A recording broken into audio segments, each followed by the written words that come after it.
Hi everyone. तो आज हम लोग एवरेज वेलोसिटी को बहुत अच्छे से समझ लेंगे। ठीक है। और फिर इसका आप उपयोग करेंगे। ऑलरेडी हम लोग डिफरेंट क्वेश्चंस में इसको कर चुके हैं, लेकिन इसको एक बार मैं आपको ढंग से समझा देता हूँ। तो देखो, एवरेज वेलोसिटी जब भी हम लिखते हैं तो एक जो मैथ्स का कॉन्सेप्ट है एवरेज को लेकर के, वो डेफिनेटली पिक्चर में रहेगा। ठीक है। अब वो एक स्पेशल कैरेक्टर, आप कह सकते स्पेशल सिचुएशन में आ जाएगा, दैट इज वेलोसिटी। तो आपको ये ख्याल रखना है कि इनिशियल पॉइंट मतलब T0, ठीक है, और फाइनल टाइम, जिन दो के बीच में आपसे पूछा गया है। ठीक है। तो अब ये कैसा भी हो सकता है कि find the average velocity between T1 to T2, between T1 to T2, ऐसा भी कह सकते हैं। जरूरी नहीं वो जीरो से शुरू हुआ और वहीं पे आपसे पूछे। तो किसी भी गिवन इंटरवल के लिए ये होगा, ऑलवेज ख्याल रखिएगा। तो सबसे पहली चीज जो आपके समझ में, आपके जहन में रहनी चाहिए कि जब भी हम एवरेज वेलोसिटी की बात करते हैं तो इसके लिए एक इंटरवल दिया होता है, फॉर अ गिवन इंटरवल, और ये इंटरवल डेफिनेटली टाइम इंटरवल होगा। ठीक है। So in that particular time interval, in that particular time interval, average velocity, अब आप सभी जगह, क्योंकि मैं आपको प्रोजेक्टाइल और वो सब कुछ पढ़ा चुका हूं, तो अब इस एवरेज वेलोसिटी का इस्तेमाल सभी जगह कर पाएंगे हम लोग। ठीक है। तो जब आप एवरेज वेलोसिटी लिखोगे तो इसको आप लिखते हो टोटल डिस्प्लेसमेंट। ठीक है। तो total displacement upon total time taken. ठीक है। ये फॉर्मूला होगा। जब भी हमें एवरेज वेलोसिटी लिखनी हो तो वो इंटरवल पता होगा, and for that particular interval आप क्या लिखोगे, total displacement upon total time taken. ये क्या हो जाएगा, एवरेज वेलोसिटी। यूनिट में कोई फर्क नहीं पड़ेगा, मीटर पर सेकेंड। ठीक है जी। तो बेसिक फॉर्मूला क्या है ये तो आपको एकदम से समझ आ गया, इसमें कोई पंगा नहीं है। अब आप देखो कि भाई क्या सिचुएशन मिल सकता है आपको। ठीक है। ताकि आप डिफरेंट टाइप के प्रॉब्लम्स कर पाओ। मान लो ए में दिया, अब आपसे कहता है कि कुछ डिस्टेंस जो है ना, ये वाली डिस्टेंस मान लो S1 डिस्टेंस है, ये V1 वेलोसिटी से चले, फिर आपको कुछ S2 डिस्टेंस चला। ठीक है जी। ये V2 वेलोसिटी से चला, फिर क्या चला, फिर कुछ S3 चला, वो V3 से चला, then find the average velocity, कुछ ऐसा हो सकता है। तो यहाँ पे जो लिखे, यहाँ पे ऐसा हो सकता है कि first two and total average velocity given हो, तीसरे का पूछ ले। यहाँ पे मैं वो सब कुछ, चाहे वो ग्राफ की बात करें, प्रोजेक्टाइल की बात करें, हर जगह पे हम लोग यूज़ करके समझा देंगे आपको। ठीक है। तो अब एवरेज वेलोसिटी लिखना है तो वो तो कहता है टोटल डिस्प्लेसमेंट। एवरेज वेलोसिटी तो ये कहता है कि भाई टोटल डिस्प्लेसमेंट लिखो और डिवाइडेड बाय टाइम टेकन करो, टोटल टाइम, तो हमें एवरेज वेलोसिटी मिलेगा। तो as far as that total displacement is concern, ये तो बहुत सिंपल है। यहाँ पे S1 plus S2 plus S3 हो गया, कोई दिक्कत नहीं है सर। लेकिन time is not given, but हम निकाल सकते हैं ना सर। पहला टाइम T1 हो सकता है, दूसरा टाइम T2 हो सकता है, तीसरा टाइम T3। तीन अलग अलग इंटरवल्स के लिए अलग अलग टाइम लिख लिया। तो देखो अब यहाँ पे T1 को बड़े आराम से लिख सकते हैं, इज S1 बाई V1। यहाँ पे देखो S2/V2, और यहाँ पे S3/V3, क्योंकि ये फिर कांस्टेंट वेलोसिटी था फॉर गिवन इंटरवल। तो अगर कांस्टेंट वेलोसिटी है तो time can be written as total displacement upon total time taken, कोई प्रॉब्लम नहीं है। ठीक है। अब अगर आप यहाँ पे देखोगे तो अब हम लोग एवरेज वेलोसिटी निकाल पाएंगे। Total displacement it is S1 plus S2 plus S3 divided by total time. तो क्या होगा, S1/V1 plus S2/V2 plus S3/V3, ऐसा करना है। ठीक है। तो मुझे लगता नहीं कि कोई भी यहाँ पे दिक्कत होगी आपको। आपको बातें यहाँ तक समझ आ रही। ऐसा बिल्कुल मत कर लीजिएगा, अच्छा V1 प्लस V2, कई बार ऐसा करने की कोशिश करते हैं लोग। ठीक है। तो ये गलती से भी ऐसा कुछ मत सोच लीजिएगा। ठीक है। ये तीन डिफरेंट रीडिंग हो, उन तीन का एवरेज वैल्यू निकाल लो, मीन टाइप, तब वो वैलिड होता है। ठीक है। तो एवरेज वेलोसिटी का क्या मतलब हो गया वो पता लग गया आपको। अब डिफरेंट सिचुएशंस हम लोग अभी कर ही रहे हैं, तो और आगे बढ़ते हैं इसमें। आपने ए देख लिया, बी देखते हैं। अब मैं कहता हूं वन डायमेंशनल मोशन है with uniform acceleration, with uniform acceleration. तो इसमें एक बड़ा इंपॉर्टेंट और इंटरेस्टिंग सा फॉर्मूला आपके हाथ लगता है, और वो बहुत यूज़फुल भी है, वो बहुत यूज़फुल भी है।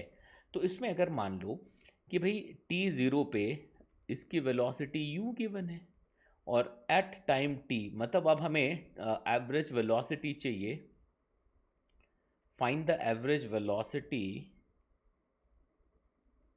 For time interval 0 to t।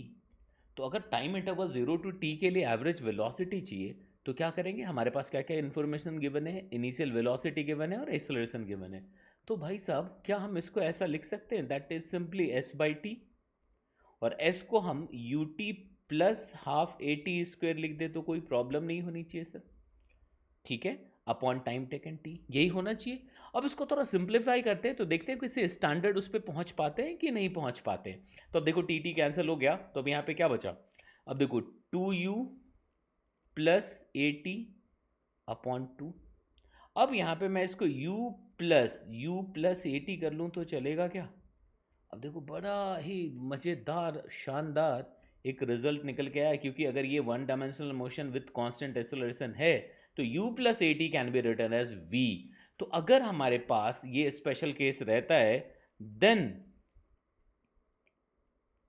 Average velocity can be written as u plus v by two, u plus V by two. अब इस बात का ख्याल रखिएगा ये कब यूज़ कर सकते हैं, अभी जैसा बताया मैंने ये कब यूज़ कर सकते हैं। तो देखो व्हाट इज़ u हियर, तो देखो t1 टू t2 इंटरवल के लिए अगर चाहिए और a एक्सेलरेशन है जो कि कांस्टेंट है, तो t1 पे अगर वेलोसिटी u है एंड t2 पे अगर वेलोसिटी v है then average velocity can be written as u plus V by two. ये बट ख्याल रखिएगा जब कांस्टेंट एक्सेलरेशन है तभी ये वैलिड हो पाएगा, ठीक है जी। तो देखो एवरेज वेलोसिटी कैसे लिख पा रहे थे, समझ आ गई बात, मुझे लगता नहीं कि कहीं भी कोई दिक्कत होनी चाहिए। अब ग्राफ में पहुंचते हैं सर, अब सी पार्ट पे पहुंचते हैं। देखो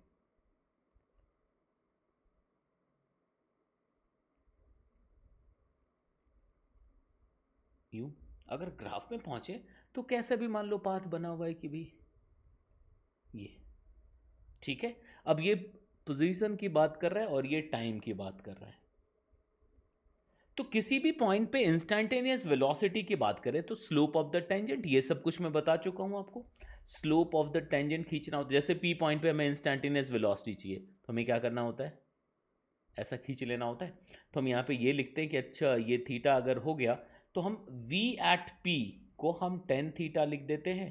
दिस इज नॉट एवरेज। हाँ डिराइव करते समय ही आता है, बहुत छोटे से इंटरवल के लिए लिखते हैं तो भाई वहां पे ये दिखता है एवरेज जैसा है, बट ये क्या है सर, इंस्टैंटेनियस वेलोसिटी। तो इंस्टैंटेनियस वेलोसिटी निकालने का क्या तरीका है ये तो पता लग गया, लेकिन अब अगर हमें एवरेज चाहिए तो एवरेज के लिए पता होना चाहिए कहाँ कहाँ, तो हमें चाहिए बिटवीन t1 एंड t2। जब भी एवरेज पूछा जाएगा तो ये ख्याल रहे कि भाई इंटरवल दिया हुआ रहेगा कि कौन से इंटरवल के लिए आपको एवरेज वेलोसिटी चाहिए। तो हमें बिटवीन t1 एंड t2 चाहिए, हमें बिटवीन t1 एंड t2 चाहिए। तो आप क्या करो, उसको मार्क करो और t1 पे जो पॉइंट आ रहा है ऑन द कर्व और t2 पे जो आ रहा है उसको कनेक्ट कर दो एक स्ट्रेट लाइन से, कर सकते हैं। अब ये जो एंगल बनेगा ना, ये मान लो अल्फा एंगल बना, तो यहां पे आप सीधे तौर पे लिख सकते हैं average velocity for interval t1 to t2 can be written as simply 10 alpha. Method क्या हुआ लिखने का पता चला आपको, इनिशियल और फाइनल पॉइंट के बीच में on that curve straight line draw कर दो और उस लाइन का स्लोप निकाल दो, ठीक है। बात समझ आ रही है। अब लॉजिक क्या है सर, तो जब आपने स्लोप निकाला तो बेसिकली आपने क्या किया, आपने ये वाली हाइट डिवाइडेड बाय ये वाली डिस्टेंस करी क्या, तो ये हाइट जो है यही तो डिस्प्लेसमेंट है और ये जो है यही तो टोटल टाइम टेकन है। तो अगर दिस अपॉन दिस करेंगे तो ऑब्वियस सी बात है कि हमें एवरेज वेलोसिटी मिलेगी। बात समझ आ गई। तो मुझे नहीं लगता कि कहीं भी कोई दिक्कत यहाँ पे होनी चाहिए। तो एवरेज वेलोसिटी कैसे लिख रहे थे पता लग गया। अब देखो जैसे प्रोजेक्टाइल वगैरह पढ़ चुके हैं, अब अगर आपसे मैं कहूँ कि सिंपल केस में बहुत स्टैंडर्ड प्रोजेक्टाइल मोशन है और आपसे कह रहे कि एवरेज वेलोसिटी कितनी हो जाएगी अगर मोशन पूरा होता है, ये देखो v एंड ये थीटा जी लग रहा है। आपसे पूछा है कि फाइंड द एवरेज वेलोसिटी, जैसे मोशन कंप्लीट हो जाता है, आपको बिना दिमाग लगाए तुरंत लिख देना, अच्छा अच्छा एवरेज पूछ रहे हो, it is v cos theta, बस चेक कर लो, it is v cos theta है। v cos क्यों? क्योंकि अब देखो एवरेज वेलोसिटी ये भी वेक्टर क्वांटिटी है, तो अगर मैं average velocity along Y axis लिखूं तो जीरो आएगा क्या? क्यों जीरो आया? बिकॉज वाई एक्सिस पे we don't have any displacement. अगर वाई की बात करें तो हमारे पास क्या है? Zero displacement. तो देखो हमने क्या लिखा, average velocity along Y axis. क्यों लिखा हमने जीरो? बिकॉज ये जीरो क्यों लिखा? क्योंकि डिस्प्लेसमेंट ही जीरो है, because this displacement is zero. बात समझ आई? कैसे जीरो? तो जहां से चले उसी लाइन पे गिर गए ना, वाई जीरो था। अब अगर हम x की बात करते हैं तो x पे we don't have any acceleration, तो एवरेज वेलोसिटी भी यही रह जाएगा, क्योंकि अगर आप देखो तो along x axis we don't have any acceleration. इसको भी नाम दे देते कुछ, कौन सा c था, ये d पार्ट, ठीक है जी। इसको भी कुछ नाम दे देते, तो v cos थीटा जैसे आपने लिखा, तो अगर हम यहाँ पे ऐसा इसलिए बिकॉज ax जीरो था, तो जब कांस्टेंट वेलोसिटी हो, ठीक है, in case of constant velocity, तब तो कोई पंगा ही नहीं है ना, एवरेज का कोई मतलब है क्या? किसी भी पॉइंट पे जो इंस्टेंटेनियस वेलोसिटी है वही एवरेज वेलोसिटी है। अब इसको ग्राफ से भी समझ लिया, यहाँ तक बातें समझ आई, तो ये कैसे लिखा पता चल गया। अब अगर इसको हम लोग नहीं जी हम नॉर्मल मेथड फॉर्मूला यूज करके करना चाहते तब भी देखो वही रिजल्ट आएगा। अब देखो अगर कहोगे नहीं मैं तो वैसे ही करूँगा, मैं तो फॉर्मूला यूज़ करूँगा, मेरे को फंडे से कोई लेना देना नहीं है, ठीक है कोई बात नहीं। टोटल डिस्प्लेसमेंट आर के बराबर होगा, तो जो एवरेज वेलोसिटी होना चाहिए it must be equal to R by time of flight. R को क्या लिखोगे? U square sine two theta, तो two sine theta into cos theta upon time of flight it is two u sine theta upon g. लिख सकते हैं? देखो यहाँ तक मुझे नहीं लगता कि कोई भी दिक्कत होनी चाहिए। तो देखो you square sine two theta upon, देखो जी, ये रेंज था। अब देखो यहाँ से एक u, ये सब कैंसिल हो गया। सर u cos थीटा आया क्या? u cos थीटा आया, तो मुझे लगता नहीं कि किसी भी बच्चे को कोई प्रॉब्लम होनी चाहिए। यहाँ तक बातें समझ आ रही है? कैसे लिखा पता लगा? हाँ। लेकिन अगर इसके बीच में कहीं पे पूछा जाता तो क्या करते? ये निकालिएगा। अब अगर यहाँ पूछा जाए तो आप क्या करोगे? एवरेज वेलोसिटी के लिए y निकालोगे, पहले y निकाल लोगे। तो y जैसे पता है, x पे तुम्हें पता है, तो y एक्सिस पे वेलोसिटी निकाल लीजिए आप एवरेज, और आप क्या कर दीजिए? प्लस वी एक्स का स्क्वायर रूट कर लीजिए, यहाँ से भी बन जाएगा।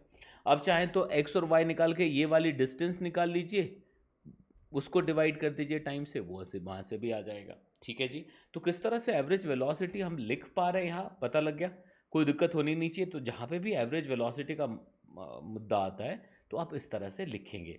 और यहाँ पे बस ख्याल रहे कि जब भी अगर एवरेज स्पीड का कुछ कह दे, अगर एवरेज स्पीड का कुछ कह दे, तब आपको यह ध्यान रखना है total distance upon total time. अगर आपने एक बॉल को ऊपर फेंक दिया, अगर आपने एक बॉल को ऊपर फेंक दिया तो ये टॉप मोस्ट हाइट तक जाएगा, रुकेगा, फिर वापस आएगा। तो अगर आपसे एवरेज डिस्प्ले वेलोसिटी पूछ ले तो आप तुरंत लिख दोगे जीरो जी। क्यों? क्योंकि भाई टोटल डिस्प्लेसमेंट तो जीरो ही आया। लेकिन अगर कोई कहे नहीं जी एवरेज स्पीड लिखो, तो मैं क्या लिखूंगा यहाँ पे? h plus H upon time. अगर एवरेज स्पीड की बात करें तो h plus H upon time हो जाएगा। अब अगर देखो इसको u से फेंका था तो अब टाइम निकाल दोगे, जो टाइम होगा 2u अपॉन जी हो जाएगा। और अगर h की बात करोगे तो देखो क्या लिख सकते, V square equals to U square से निकाल दो तो एक लाइन में आ जाएगा सर। ठीक है, zero equals to U square minus, ठीक है। अब यहाँ से देखो एवरेज स्पीड आ गया। तो जब भी एवरेज की बात करते हैं तो क्या करना है क्या नहीं करना है ये बात समझ आ गई। तो जब भी 3 4 5 सेगमेंट अलग अलग दिए हों तब कैसे करेंगे ये आपको पता चल गया।